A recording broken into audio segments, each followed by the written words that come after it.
Salut tout le monde et bienvenue dans cette nouvelle analyse. Aujourd'hui, on s'attaque à un texte vraiment singulier. Ouais, un texte qui prend vraiment aux tripes. C'est le moins qu'on puisse dire. Il s'agit d'un poème arabe contemporain qui s'appelle La deuxième mélodie, ou Allan Afani. Et notre mission aujourd'hui, c'est pas juste de faire de la critique littéraire classique. Ah non, surtout pas. On va pas décortiquer les rimes ou analyser la métrique. Non, le but, c'est plutôt d'extraire de ces pages un véritable manuel de survie psychologique, en fait. C'est exactement ça. Parce que ce texte accomplit un truc assez incroyable. Bah oui, il prend le traumatisme brut d'une guerre urbaine, il nous propulse dans le vide cosmique face à la perte de notre humanité, et après il nous fait trouver refuge dans les montagnes de l'Atlas. Pour finalement nous apprendre comment transformer ce désespoir total en une arme de création. C'est une trajectoire de dingue. Et pour ceux qui nous écoutent et qui se sentent parfois submergés par le chaos du monde moderne, cette exploration offre des outils vraiment puissants. Totalement. C'est une cartographie fascinante de la résilience humaine.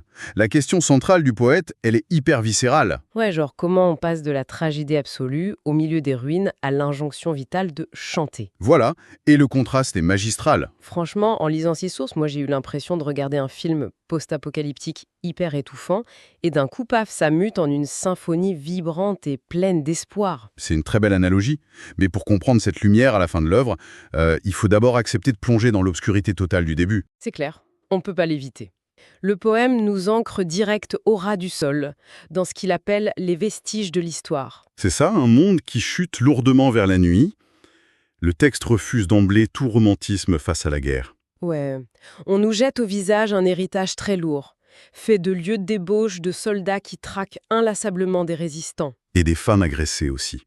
C'est une réalité brutale.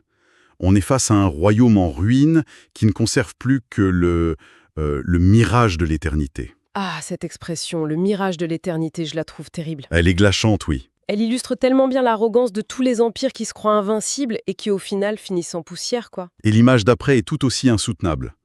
Des enfants qui préparent des linceuls scellés par une étoile. C'est une vision qui brouille complètement la frontière entre l'innocence et la mort. Comme si cette fatalité s'était inscrit dans l'ordre cosmique, tu vois. Absolument. Et ensuite, le texte devient hyper spécifique. Ouais, il mentionne l'ouverture précipitée des abris anti-aériens et les nuits rougeoyantes de Bagdad. Et là, j'ai une question. Je t'écoute. Mon hypothèse, c'est que cette lamentation sur Bagdad, ça dépasse le cadre strict d'un événement précis. Est-ce que le poète s'en sert pas comme d'une métaphore universelle de l'effondrement civilisationnel? Ton hypothèse touche en plein cœur les mécaniques de l'auteur. Bagdad agit ici comme un palimpseste, en fait. C'est-à-dire? Bien sûr, l'image des abris et du ciel rougeoyant fait écho à des conflits modernes documentés. Mais la façon dont le poème observe la corruption et les destinées dictées par un système défaillant, ça montre une volonté d'aller au-delà de l'événement. C'est une observation presque clinique, quoi. Totalement. Clinique. Et c'est important de noter qu'il ne s'agit pas de prendre un parti politique ici. L'observation reste impartiale. Donc c'est vraiment le constat intemporel de la souffrance humaine broyée par la guerre. Exactement. La chute de Bagdad devient le symbole de la chute de n'importe quel empire miné par ses propres illusions. D'ailleurs, il y a un détail spatial qui m'a frappé là-dedans. Lequel? Au sol, l'horizon est perdu. Tout est bouché par la poussière, par le couvre-feu, les bâtiments effondrés. Il n'y a plus aucune ligne de fuite. Ouais, on est piégé. Voilà. Mais pourtant, l'auteur force notre regard vers le haut. Il décrit les étoiles qui, dans ce ciel ravagé, résistent à la séparation et au couvre-feu. C'est super fort, ça.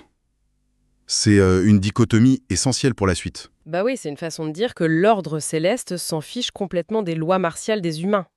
En bas, t'as la loi du plus fort qui impose la mort, et en haut, t'as la lumière qui voyage sans pouvoir être arrêtée par une armée. Les étoiles deviennent la seule preuve de continuité. Quand tout s'effondre en bas, ouais. Et c'est justement cette verticalité qui amorce une rupture de ton, mais spectaculaire. Le mouvement de caméra dont tu parlais tout à l'heure. Ouais, c'est d'une violence inouïe. Face à ces jours trompeurs sur Terre, le poème abandonne la gravité. Bam, on nous parle d'éléments lunaires perçant la planète. On quitte carrément la Terre. C'est ça, les humains se retrouvent soudainement à flotter dans le vide, terrorisés, craignant de perdre leur humanité. On parle d'un exil solitaire en orbite dans le silence de la gravité. Et tu sais, ce passage, il est souvent mal interprété. Les gens pensent que c'est juste de la science-fiction ou une envolée lyrique. Alors que c'est pas ça du tout. Non, en psycho, c'est la description la plus précise d'un mécanisme bien connu face au trauma extrême, la dissociation. Ah ouais, le cerveau qui disjoncte. Voilà. Quand la destruction de ton environnement est trop absolue, le cerveau humain peut plus traiter l'info. Il se détache, le corps reste dans les décombres, mais l'esprit s'exile. Flotter dans ce vide interstellaire, c'est genre l'aliénation totale en fait. C'est ça. Les repères identitaires ont disparu. On se retrouve en apesanteur morale, d'où cette peur viscérale de perdre son humanité. Ce qui éclaire vachement le passage suivant. Parce que juste après ce trip galactique glaçant, le texte ne nous ramène pas à l'échelle du pays. Il fait un zoom avant hyper brutal sur une scène hivernale toute petite. Une intimité microscopique, oui. Une personne observe un feu de bois. Elle écoute le crépitement et la chanson monotone au rythme de la danse des flammes.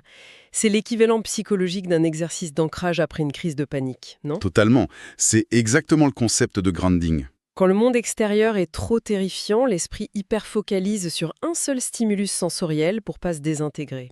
Et le feu, c'est le premier outil de l'humanité, l'élément fondateur. Le poème le qualifie de boussole dans les soirées d'hiver. Une boussole, ouais, dans le désert glacé du monde extérieur. La chaleur de cette flamme agit comme un défibrillateur pour l'âme. Fixer ce feu, c'est s'agripper à un fil de rêve, c'est trouver une brèche au-dessus de l'abîme, pour se prouver qu'on existe encore. Sauf que bon, un feu de bois, ça finit toujours par se consumer. Malheureusement, oui. Donc pour fuir durablement cette imagination enflammée par le trauma et cette foule perdue et bruyante, le poète réalise qu'il faut une forteresse plus solide. Et là, on dévie vers un monument massif, l'Atlas. Le massif de l'Atlas, oui. La géographie physique vient au secours du mental. L'invocation au Atlas résonne comme une vraie prière. Le texte décrit ces sommets couronnés de blanc et de gris comme le symbole absolu de l'immunité de l'existence. Historiquement, l'Atlas en Afrique du Nord, c'est une frontière naturelle, un refuge ultime face aux envahisseurs. L'antithèse parfaite des villes corrompues du début du poème, du coup. Voilà. Et la ville tombe, les abris explosent, mais la montagne, elle observe l'histoire passer sans bouger. En s'imaginant compagnon des bergers dans ces vallées vertes, observant une femme qui porte du bois, le narrateur cherche à s'épurer. Il dit que c'est ici que l'existence règne. Dans cet isolement minéral, oui. Mais là, j'ai une grosse objection. Faut qu'on en parle. Vas-y, je t'écoute. En plein milieu de cette ode à l'Atlas hyper naturel, le poème introduit un élément extérieur de fou. Il parle de la naissance du rêve des Vikings et de l'attente d'un dieu de pierre fabriqué de toutes pièces. C'est un sacré contraste, c'est vrai. Bah oui, c'est tellement abrupt que ça frôle l'absurde. Moi, je me suis dit que c'était une critique acerbe de l'impérialisme moderne qui se maquille en mythologie héroïque. Mais pourquoi les Vikings précisément ici? C'est une excellente piste, l'impérialisme. Mais je crois que le texte vise un phénomène philosophique encore plus pernicieux. Ah bon? Genre quoi? Faut regarder ce que est devenu le mythe viking aujourd'hui. Dans la culture globale, c'est souvent récupéré pour glorifier un hyper-individualisme brutal, la conquête par la force pure. À la domination sans aucune compassion, quoi. Exactement. Le poème pointe du doigt une époque caractérisée par la mécanisation des rapports humains. C'est ce qu'il appelle l'ère du tremblement des sens. Ah, ok. Et le dieu de pierre fabriqué, il s'inscrit dans cette même déshumanisation? C'est l'essence même de l'idolâtrie moderne. Ce dieu de pierre représente la technologie érigée en dogme, le consumérisme aveugle, les algorithmes froids. Tout ce qu'on construit pour remplacer le sacré authentique, en fait. Face à ce vide spirituel, l'Atlas se dresse comme l'antidote naturel. La montagne est authentiquement majestueuse. Elle a soif de gloire divine et non d'une adoration artificielle.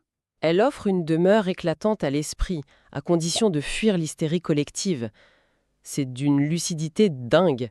Il y a vraiment une ligne claire entre le bruit prédateur des villes et le stoïcisme de la montagne. Mais le poème ne s'arrête pas là. Non, parce qu'un refuge, ça reste un refuge. La montagne protège la santé mentale, mais ça suffit pas à vaincre le désespoir. Il faut que ce stoïcisme devienne action. Et c'est ce basculement qui rend la fin de l'œuvre si poignante. On arrive au crescendo. Le texte ordonne d'abord « sois heureux », ce qui, vu le contexte, ressemble presque à une provocation. Trouver le bonheur dans l'éternité de l'instant, malgré le conflit des désirs. Ouais, mais l'apothéose, c'est cette injonction martelée. Chante, renmi, ou rani en arabe. Le poète nous presse de chanter pour encercler les rivières du temps. Chanter malgré le départ des hommes, chanter malgré les femmes endeuillées par la torture, et malgré les orphelins. Le mot malgré est hyper important ici. C'est pas un pansement illusoire. Non, ça gomme aucune cicatrice. Et ça évite de sombrer dans une naïveté toxique, tu vois. Chanter, c'est pas mettre un casque pour ignorer les cris. L'auteur dit que chanter, c'est ajuster les pas de sa voix dans les braises du mariage ardent. L'image est incroyable. Marcher pieds nus sur des charbons ardents avec ses cordes vocales. Ça veut dire qu'il faut chanter à cause de la douleur. L'acte créatif puise sa force directe dans le trauma. C'est la beauté absolue de cette transmutation. Le poème met en avant 3 actes. L'acte de la guitare, l'acte du mot et l'acte de la voix. Chacun demande un effort physique et mental colossal au cœur du désastre. Et c'est là que le titre, la deuxième mélodie, prend tout son sens, non ? Exact. La première mélodie, on l'a entendue au début. C'est la bande-son de la destruction, les bombes, l'effondrement des empires. Voilà, une mélodie qu'on subit. Mais la deuxième mélodie, c'est la riposte de l'humanité, la catharsis. La voix et le mot deviennent l'ultime rempart pour effacer les soupirs douloureux. L'art, c'est pas juste un loisir de temps de paix, c'est un instinct de survie vitale. Le désert lui-même se prépare à recevoir cette chanson de l'éveil. L'art force le monde à reconnaître que l'esprit humain n'a pas été écrasé. C'est une arme de reconstruction massive, en fait. Chanter, écrire, c'est refuser la victoire au chaos. Le cheminement de ce texte est juste monumental. On est parti de l'asphyxie dans la poussière toxique des royaumes corrompus. Ensuite, on a eu le vertige terrifiant de la dissociation mentale dans l'espace, avant de trouver la chaleur d'un feu de bois. On a gravi l'Atlas pour s'isoler des idoles artificielles et de la mécanisation. Et enfin, redescendre de cette montagne pour embrasser la résistance la plus pure. Une voix ou une guitare au milieu des cendres, c'est fascinant la résonance que ça a avec notre époque actuelle. L'urgence du message est frappant, oui. Même si on ne vit pas tous dans des champs de ruines, l'aliénation qu'il décrit infeste notre quotidien. Avec ce flux d'infos toxiques qui documente l'effondrement de nos écosystèmes, le risque de paralysie émotionnelle est immense. C'est pour ça que trouver sa propre chanson est une hygiène de survie. Que ce soit un art ou juste affirmer ses convictions. Sinon, on devient le fil du désespoir. Une mémoire abandonnée dans les limbes de l'histoire. Ça soulève vraiment une réflexion finale provocatrice pour nous tous. Laquelle ?